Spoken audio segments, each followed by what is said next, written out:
你知唔知有幾多 Bitcoin 依家係由美國人控制住？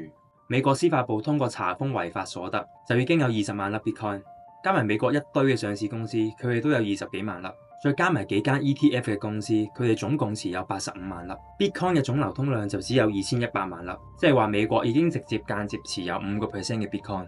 你覺得佢哋真係純粹分散投資咩？大家可以睇下呢個正向循環。當政府同機構都買 Bitcoin，公司將 Bitcoin 納入佢嘅資產入邊，令間公司嘅股價受惠。當越嚟越多公司跟住咁做， Bitcoin 嘅價格自然會拉升。市場見到 Bitcoin 有突破新高嘅時候，會有更加多嘅散戶衝入去買 Bitcoin。當散戶買 Bitcoin 都賺到錢嘅時候，就會產生財富效應。